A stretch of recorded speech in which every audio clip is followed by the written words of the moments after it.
again and welcome to another session of Commerce class with me Suman Rathore.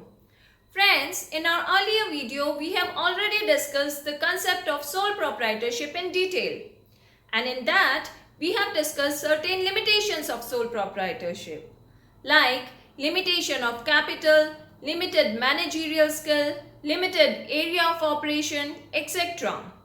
Now actually all those limitations of sole proprietorship led to the development of partnership. Now, in our today's session, we'll discuss the concept of partnership in detail. So, partnership. Partnership is actually an extension of sole proprietorship. Partnership firm is formed when two or more persons pool together their resources and skill to carry on a business enterprise. Or we can say that a partnership is a voluntary association of two or more persons to carry on some business jointly and share its profits and losses. The persons who enter into partnership are individually called as partners and collectively as partnership firm, and the agreement through which they enter into partnership is called partnership deed. This deed contains all the terms and conditions of partnership, and it can be oral, written or implied. However, it is always better to have an agreement in writing so that chances of dispute or misunderstandings can be avoided. Now, let's go and discuss the characteristics of partnership in detail. So, the first characteristic is two or more persons.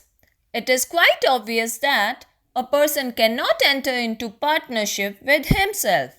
As such, there must be at least two persons to form a partnership, and the maximum number should not exceed 20. However, in case of banking business, maximum number of persons is 10. If the number of partners exceed, partnership will be treated illegal, or it must be registered as a joint stock company. Second is agreement. Partnership is an outcome of an agreement between two or more persons, and this agreement contains all the terms and conditions of partnership, like relation between the partners, time duration of partnership, profit sharing ratio among partners, etc. The agreement can be oral or written. However, it is always better to have agreement in writing so that chances of misunderstanding and disputes can be avoided. Third is sharing of profit. Business is always done with the motive of earning profit, and there can be no partnership without the intention of mutual gain. And that mutual gain or profit should be distributed between partners in an agreed ratio. However, it is not necessary that losses must also be shared by all, like in case of partners in profits only. Such partners shares in the profits of the firm and not in the losses.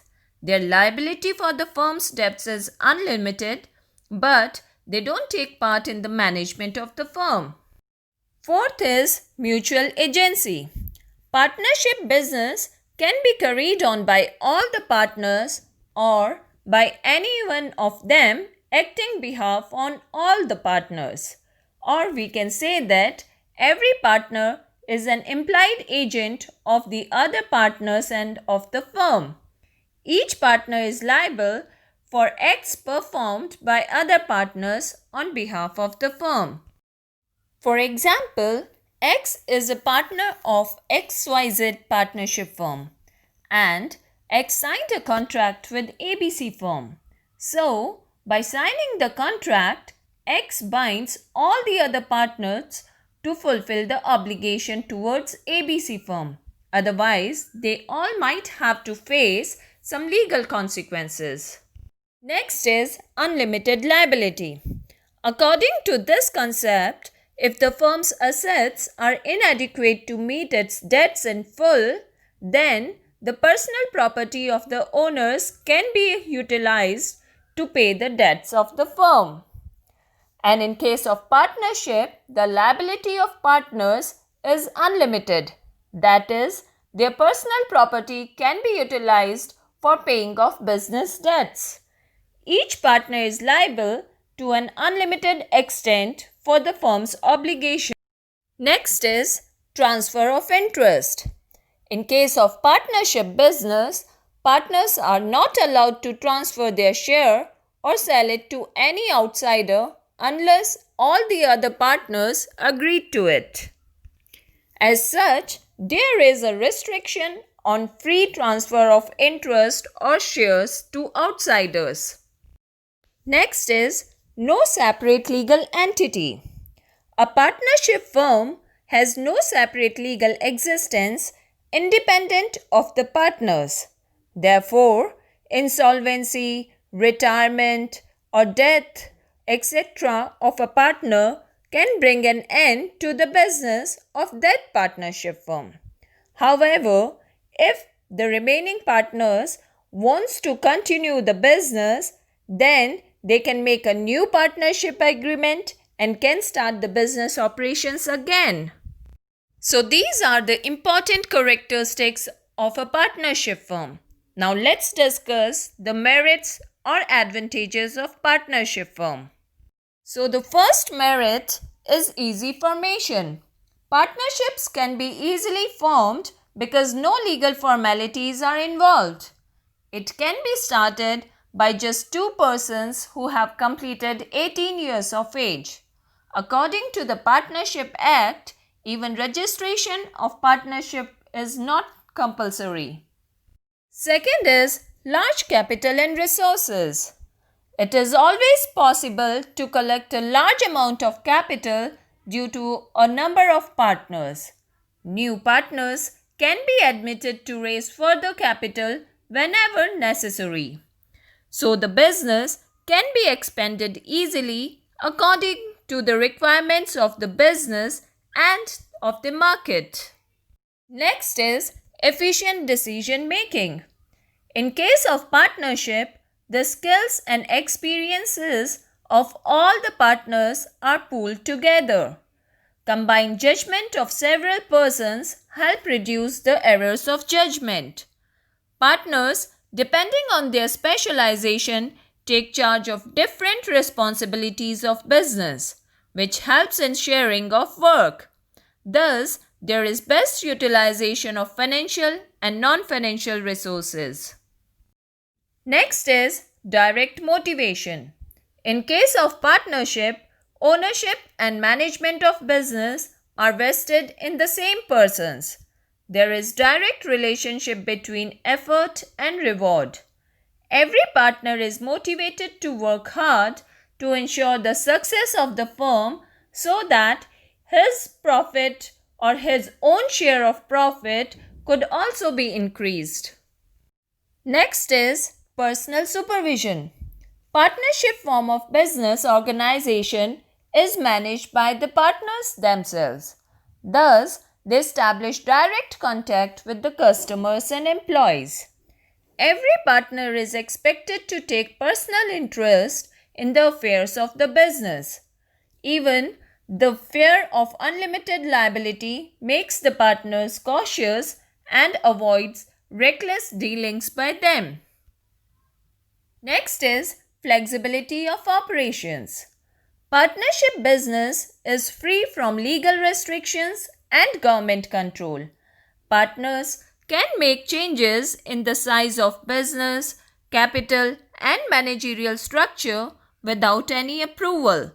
Partnership business can be expanded by the partners according to the requirement of time and circumstances. Partners can change the whole business if it is in their interest. Next is secrecy of affairs. A partnership firm is able to maintain secrecy as it is not mandatory for it to publish its accounts in newspapers. Even audit of accounts is not essential, and no reports are to be filed with the government authorities. Therefore, the affairs of a partnership firm can be easily kept secret and confidential. Apart from all the advantages or merits that we have discussed just now, a partnership firm suffers from certain limitations also. Like, first is conflicts in management. In this form of business organization, every partner has the right to participate in the management of the firm, and whenever any important matter is discussed, the consent of each and every partner is required. Sometimes, all the partners do not share the same views, due to which important decisions are not taken on time and good opportunities are missed. So, conflicts in management delay decision-making process. Second is unlimited liability. In case of partnership firm, partners have unlimited liability. That is, their personal assets or property can be used to settle outside liabilities in case the business assets are not sufficient. Due to this limitation, partners hesitate in expanding business and taking more risk. Next is lack of continuity. Partnership business suffers from instability. Insolvency, insanity, retirement, and death of a partner may bring an end to the business. However, remaining partners can carry on the business operations again by entering into a new agreement. But it is not always sure that the business will remain in the same way or the business will run in the same way like before. Next is non-transferability of interest.